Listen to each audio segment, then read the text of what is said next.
नहीं नाचेगा मना कर देंगे ठाकुर जी से, लाला मत दे हो, ठीक है ना। हाँ, राज का प्रसंग यदि सुनना है तो शुरुआत हम करते हैं। हरिदास स्वामी ने लिखा है कि जो बांके बिहारी के प्राकट्य करता है हरिदास स्वामी, पहले भागवत सुने, भक्तों के मुख से पवित्र वाणी सुने। व्यास जी ने नवदा भक्ति का वर्णन किया है, उसके आधार पर जीवन यापन करें, उसके आधार पर जीवन यापन मनुष्य को करना चाहिए। श्रवणम कीर्तनम विष्णु, बोले हमें परमात्मा की कथा श्रवण करना चाहिए। श्रवणम कीर्तनम, बोले जिसकी कथा सुनते हैं उसका कीर्तन करना चाहिए। श्रवणम कीर्तनम विष्णु स्मरणम पाद सेवनम, बोले जिसकी कथा सुनते हैं, जिसका भजन गाते हैं, उसका स्मरण करना चाहिए, उसको हर दम हृदय में बिठा कर रखना चाहिए। पाद सेवनम, उसके चरणों को धोकर के जलपान करना चाहिए। अर्चनम वंदनम दास्यम, जिसकी कथा सुनते हैं उसकी अर्चना करना चाहिए। वंदनम, उसकी वंदना करना चाहिए। दास्यम, बोले भगवान बनने में कोई फायदा नहीं है, दास बनने में फायदा है। दास बन के रहोगे तो प्रभु आप पर रीझ जाएगा, और आप अगर भगवान बनकर इस भूमि पर, इस पृथ्वी पर प्रकट भये तो थोड़े दिन ही रहोगे, बाकी जेल में ही जाकर जाना पड़ेगा। है? कितने लोग अंदर हैं जो भगवान बनने की फिराक में थे। तो भगवान बनने में फायदा नहीं है, भगवान के दास नहीं, भगवान के दासों के भी दास बन जाओ, दासानुदास बन जाओ, तो जीवन में आनंद आएगा। रास का प्रसंग बहुत सुंदर है। गोपी का मतलब क्या है? गोपी का मतलब क्या है? ये गोपी है कौन? गोपी किसे कहते हैं? ये समझने का विषय है। गोपी का मतलब है गो यानी इंद्रियां। इंद्रियां कौन? 5 ज्ञानेंद्रियां, 5 कर्मेंद्रियां, मन, बुद्धि, चित्त, अहंकार, ये जितने भी हमारी इंद्रियां हैं इनको अपने बस में करके परमात्मा के चरणों में लगा दो। कैसे लगाना है? मैंने आपको प्रैक्टिकल एक दिन बताया था कि हमें गुलाब जामुन खाना है, हमें काजू का हलवा खाना है, खाओ, मना नहीं है, लेकिन मन में ये भावना लाओ कि मैं ठाकुर जी के लिए प्रसाद बना रही हूं, मैं ठाकुर जी के लिए भोग बना रही हूं, और भोग बना करके तुलसी डाल करके भगवान ठाकुर जी को गरुड़ जी बजा करके भोग लगाएं, उसके बाद स्वयं पाएं। आपके खाने की वस्तु आपको मिली लेकिन वो ठाकुर जी से जुड़कर मिली। थोड़ा बेस ज्यादा, ठाकुर जी से जुड़कर मिली। तो हमारी प्रत्येक इंद्रियों को, जीभ कहती है बोले मुझे तो चना जोर गरम खाना है, मुझे आज ठंडा ठंडा पानी पीना है, पियो, मना नहीं, लेकिन परमात्मा से जोड़कर पीना है। गो यानी इंद्रिय, पी यानी पीना। जिसने कृष्ण राम का रस पिया हो वही गोपी है। जिसने कृष्ण नाम का, राधा नाम का, राम नाम का रस पिया हो वही तो गोपी है। चलते फिरते प्रत्येक परिस्थिति में जो प्रभु का स्मरण करे वही गोपी है। ये गोपियां क्या है? अभी तक तो हमने क्या सुना? गोपी का मतलब, लेकिन अब गोपियां है क्या? ये गोपियां कौन है?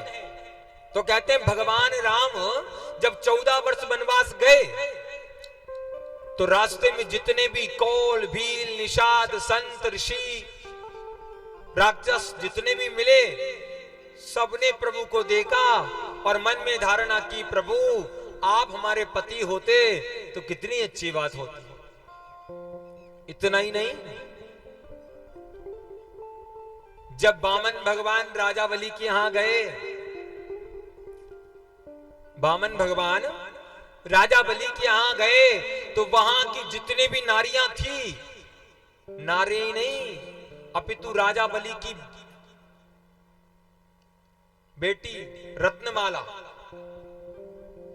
उसने भी मेरे प्रभु वामन को देखा, और जब वामन को देखा तो वो भी मन में धारणा करने लगी कि हे प्रभु ऐसा आशीर्वाद दो कि हम आपकी पत्नी हों, हम आपकी पत्नी बन जाएं।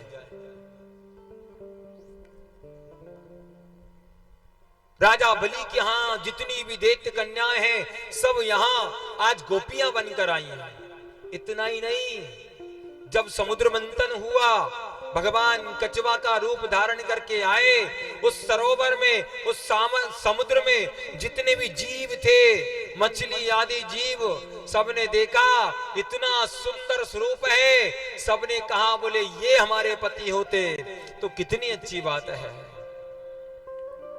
आज वो सभी संत, ऋषि, जीव यहां पर ब्रज में गोपी बनकर आए हैं।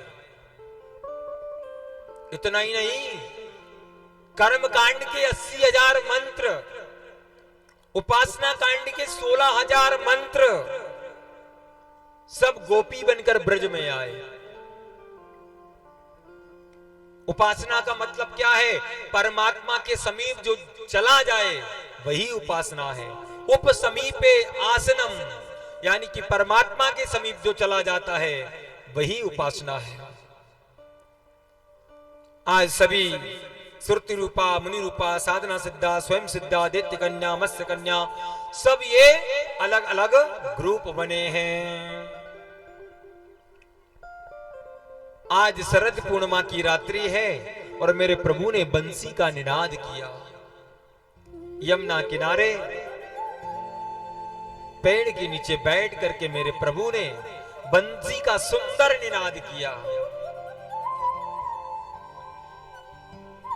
और जैसे ही बंसी को बजा रहे हैं मेरे प्रभु, चारों तरफ 84 कोस ब्रजमंडल में जहां जहां उस बंसी की धुन पहुंची, सब लोग कृष्ण से मिलने के लिए लालायित हो गए। अरे हम दौड़ कर जाए, कृष्ण से मिले। आज जब मेरे प्रभु ने रात को 12 बजे मुरली को बजाया, एक तरफ देखा हजारों गायें आ रही हैं दौड़कर, एक तरफ देखा हजारों बछड़े दौड़कर आ रहे हैं, एक तरफ देखा हजारों गोपियां आ रही हैं, हजारों ब्रजंगनाएं आ रही हैं, एक तरफ देखा हजारों ग्वाल वाल दौड़कर आ रहे हैं। गाय माता रंबाड़ती आ रही है, बछड़े भी रंबाड़ते आ रहे हैं, और मेरे प्रभु सुंदर मुरली को बजा रहे हैं।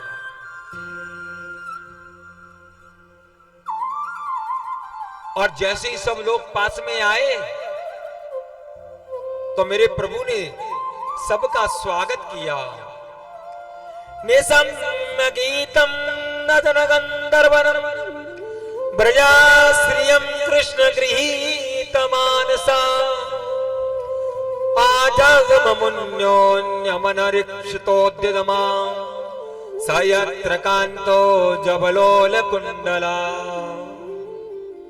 आओ गोपियां, आओ आओ, हम आपका स्वागत करते हैं। स्वागतम वो महाभागः। पता है आज गोपियां कर नहीं रही हैं, आज अपने आप हो रहा है। मेरे प्रभु मुरली को बजा रहे हैं। एक गोपी स्नान कर रही थी और स्नान करने के बाद जब वस्त्र पहने लगी तो कहते मुरली को सुना, और मुरली को सुनकर के पागल हो गई, और आधे वस्त्र पहने आधे पहने ही ना, दौड़ पड़ी कृष्ण से मिलने के लिए।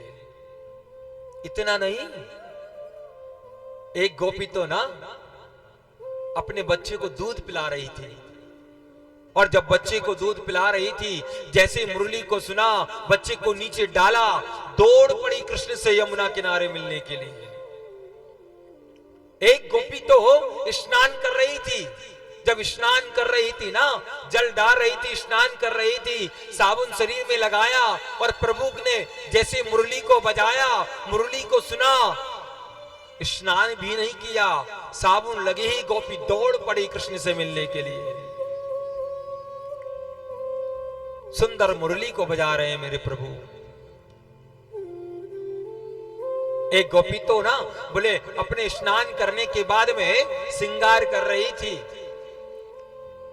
श्रृंगार करते करते जब मुरली को सुना, और महाराज जहां आंखों में काजल लगाना था ना, वह काजल तो नहीं उठाया, और लिपस्टिक को उठा करके मेरे गोपी ने आंखों में लगाया और दौड़ पड़ी कृष्ण से मिलने के लिए।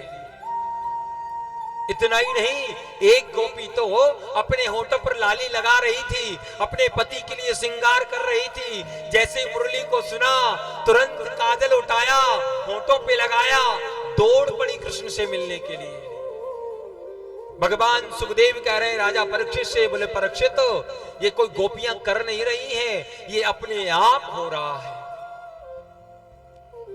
एक पति ने कहा, अरे देवी मुझे भूख लगी है, मुझे भोजन दो, और भोजन की थाली लेकर जब वो स्त्री आई, जब स्त्री आई ना, तो पति ने कहा दाल में नमक कम है, थोड़ा नमक डाल दो, और नमक का डब्बा लेकर आई, भूल गई और सारा नमक उस कटोरी में डाल दिया। दौड़ पड़ी कृष्ण से मिलने के लिए, चिल्लाने लगा पति, अरे कहां जा रही हो, कहां जा रही हो, लेकिन गोपी ने सुना नहीं, दौड़ पड़ी यमुना किनारे कृष्ण से मिलने के लिए। सारे देवता टकटकी लगाकर देख रहे हैं।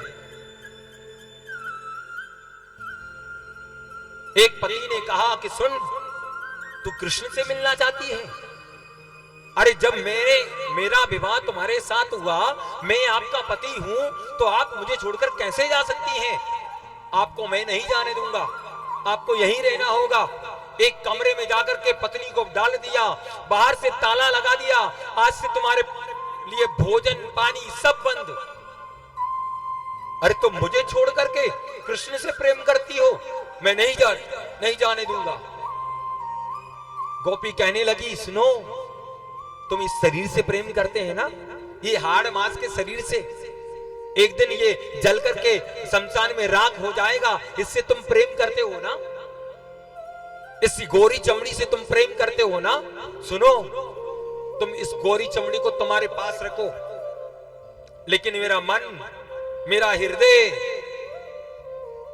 मेरी आत्मा अभी तुरंत अपने शरीर को छोड़ करके परमात्मा के चरणों में विलीन होगी, और मैं उन सबसे पहले, उन गोपियों से पहले मैं यमुना किनारे पहुंच जाऊंगी।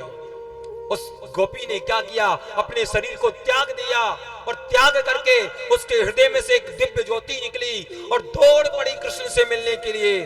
और जहां यमुना में प्रभु किनारे मुरली को बजा रहे, वहां पहले ही पहुंच गई।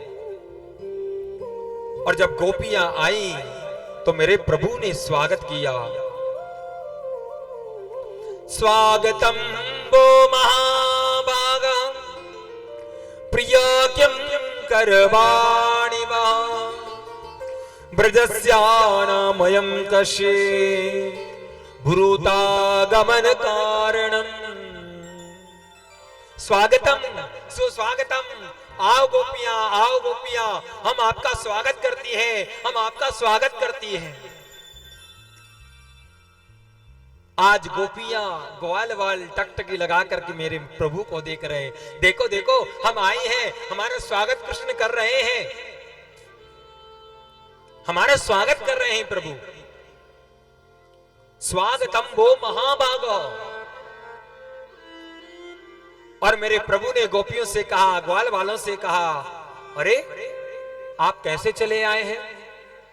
अरे गोपी, आप अपने पतियों को छोड़कर कैसे चली आई हैं? भगवान शुकाचार्य सुंदर श्लोक में कहते हैं, रजन्य सा घोर रूपा, रजन्य सा घोर रूपा, घोर सर्पा निवेशिता, प्रतीयात ब्रजम नेहम स्तेयम श्रिय श्रवी सुमध्यमा। ओहो, आप आई हैं रजन्य सा घोर रूपा। ये रात्रि कितनी सुंदर रात्रि है, चंद्रमा चमक रहे हैं, चंद्रमा उजाला कर रहे हैं, तारे चमक रहे हैं और ठंडी ठंडी लहर चल रही है। कितना सुंदर वातावरण है, आपने देख लिया ना। रजन्यसा घोर रूपा घोर सत्मा निवेशिता। जाओ जाओ, बस इस रात्रि को देख लिया ना, जाओ लौट कर चली जाओ। परमात्मा पहले जीव को अपने पास बुलाता है और जीव जब अपने प्रभु के पास पहुंच जाता है तो फिर उसको ठोकता है, पीटता है। हमारी माताएं, हमारी माता पिता, जब बच्चा छोटा होता है ना तो शास्त्र कहते हैं लालियेत पंचवर्षाणी।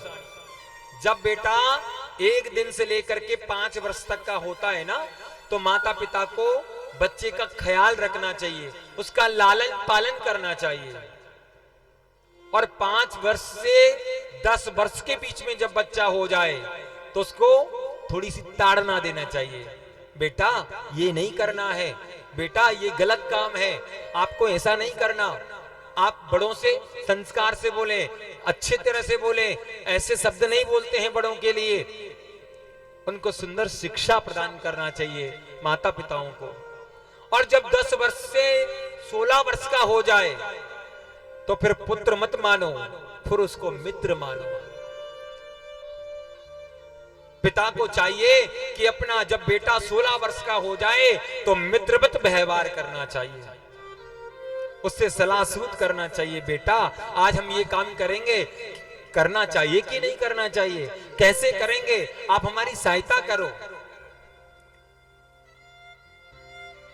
और मेरे प्रभु गोपियों से कहते हैं कि तुम छोड़कर चली आई, अच्छा नहीं किया। तो प्रभु कहते हैं दृष्टम वनम कुसुमितम राकेश कर रंजितम। ओहो, ये वन नहीं देखा आपने। आप वृंदावन में रहती रहती रहती बाबरी हो गई, आपने कभी वन नहीं देखा। ये वन देख लिया ना, कितना सुंदर वन है, चांदनी रात है।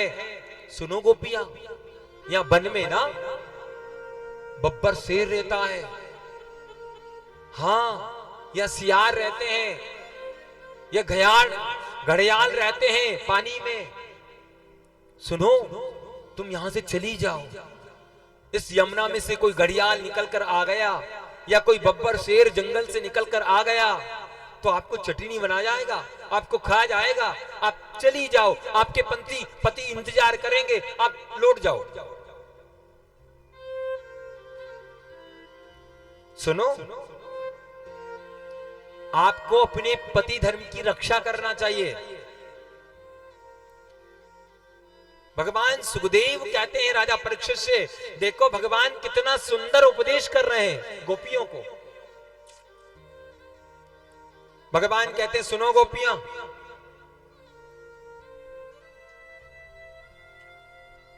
बोले पति धर्म कभी व्यक्ति पत्नी को नष्ट नहीं करना चाहिए। पति धर्म पत्नी के लिए सबसे बड़ा होता है। पति धर्म के लिए अपनी प्राण भी चले जाएं तो पत्नी को दे देना चाहिए। सुंदर प्रसंग है, आप माताओं के लिए गौर से सुनिएगा। अभी तक आपको पता नहीं होगा कि पति धर्म होता क्या है, अब विशेष में आपके लिए है ये। और मैं नहीं कह रहा हूं, स्वयं भगवान ठाकुर जी कह रहे हैं। भगवान ठाकुर जी कहते हैं, अरे गोपी, एक गोपी थी, उसके एक नन्हा सा 5 वर्ष का बच्चा था, लाला था, और वो आंगन में किलोल करता है। एक दिन क्या हुआ, एक दिन क्या हुआ कि वो बालक ना खेल रहा था और पति जो है बाहर से व्यापार करके मजदूरी करके लौट कर आए और वो गोपी पता है क्या कर रही थी?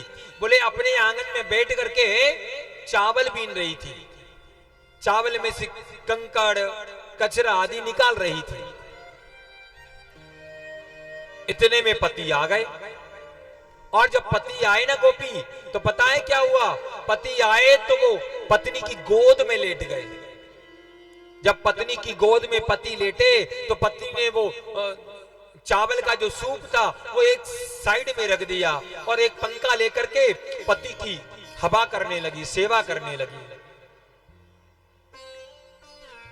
हवा करते करते बहुत देर हो गई और पति गहरी निंद्रा में सो रहे हैं। उसका 5 वर्ष का लाला बच्चा किलोल कर रहा है, किलोल कर रहा है बच्चा। और उस स्त्री ने देखा, उस गोपी ने देखा कि ये मेरा बच्चा किलोल कर रहा है, कहीं ऐसा ना हो खेलते खेलते खेलते खेलते ये सामने जो चूल्हा जल रहा है, अग्नि जल रही है, उसमें जाकर के गिर ना जाए।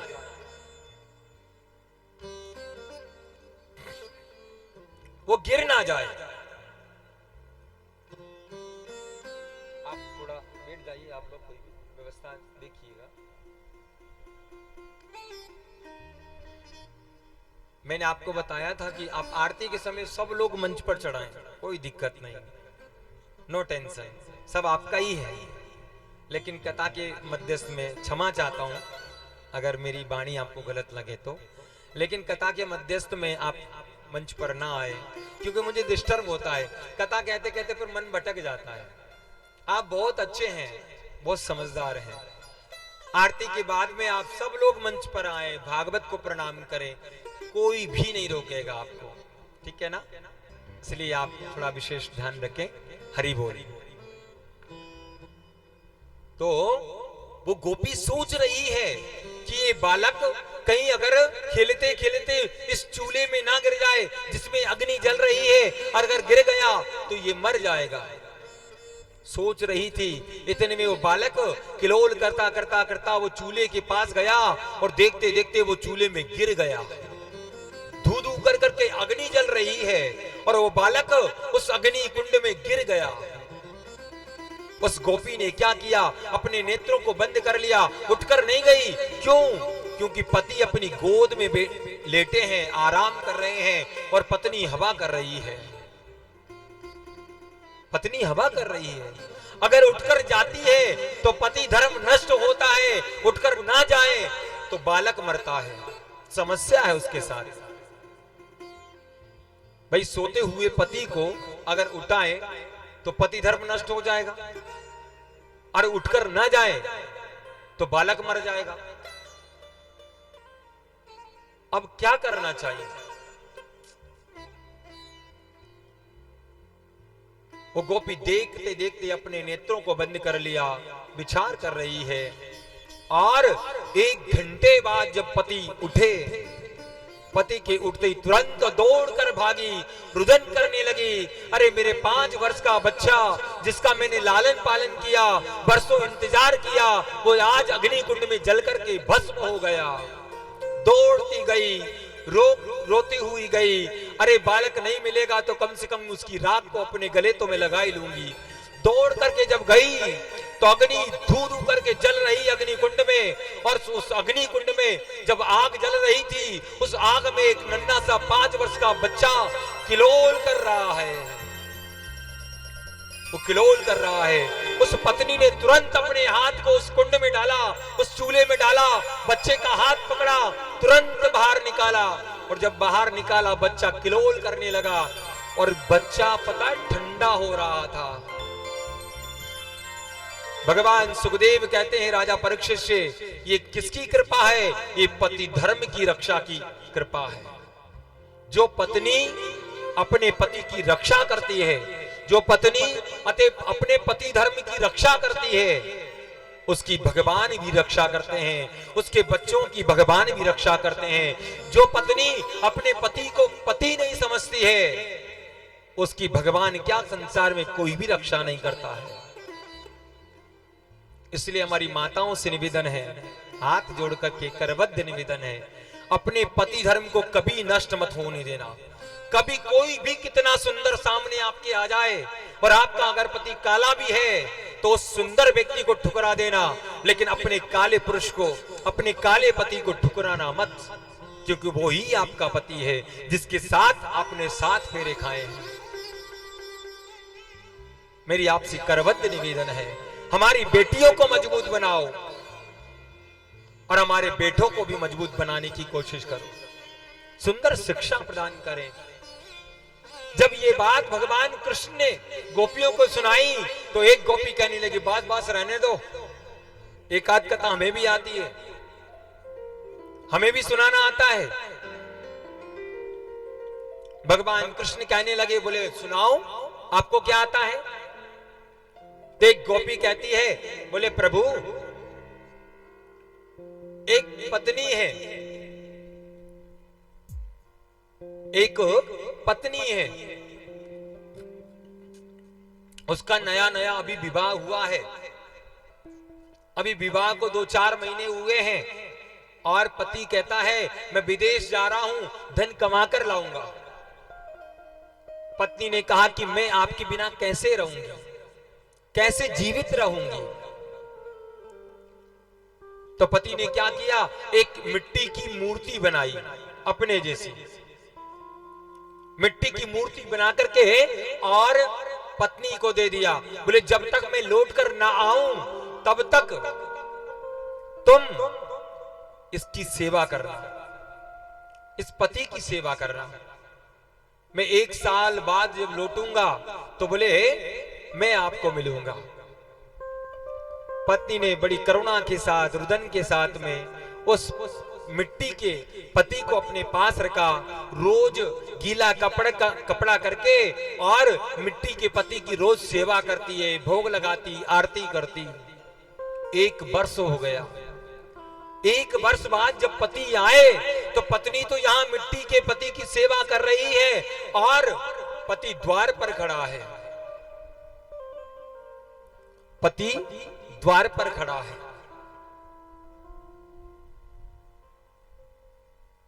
अब ये बताओ, गोपियां कह रही हैं कृष्ण से,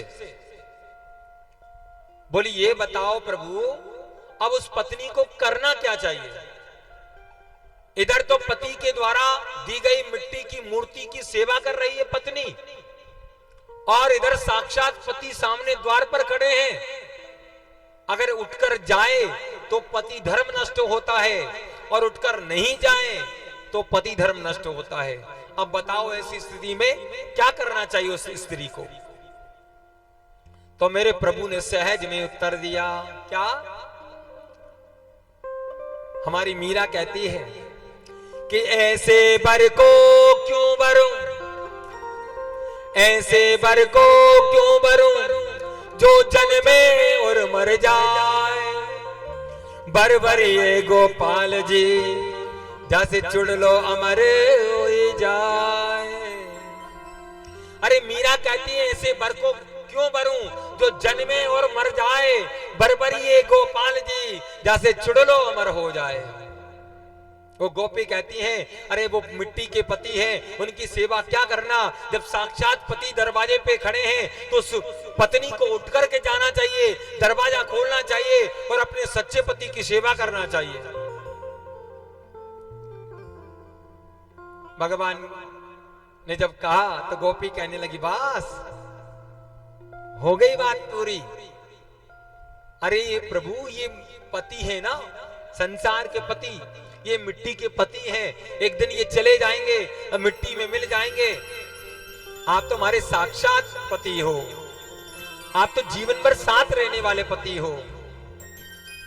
ये दुनिया के पति तो बोले जरा सी कोई सुंदर स्त्री को देख लेंगे, फिसल जाएंगे, जरा सा लोभ आ जाएगा, चले जाएंगे। लेकिन आप तो प्रभु साक्षात पति हैं और आप तो जगत पति हैं। आपसे बड़ा पति कौन होगा।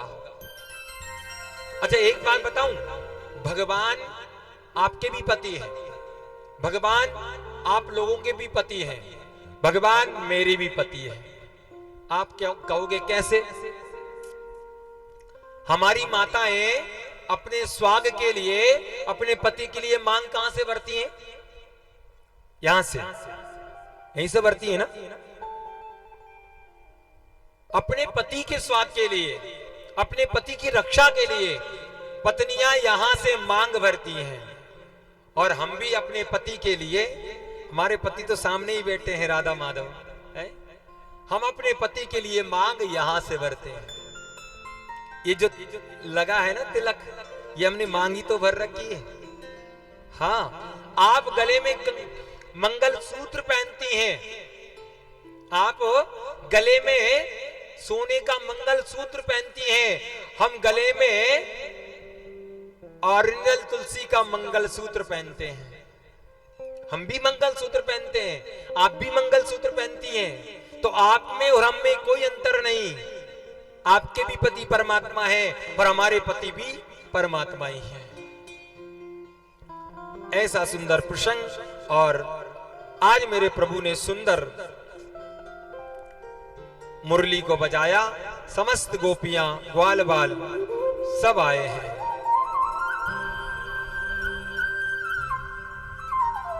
और कहते हैं जब रास चल रहा था ना, रास चलते चलते में कामदेव आए।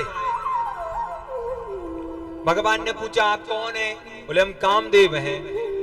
क्यों आए हो? बोले यहां अपने पूरे बाण चलाने के लिए आए हैं। बोले राम जन्म में क्या हुआ था? बोले वहां तो आप एक पत्नी के पति थे, यहां तो आप असंख्य पत्नियों के पति हो। यहां तो हमारे पूरे बाण चलेंगे।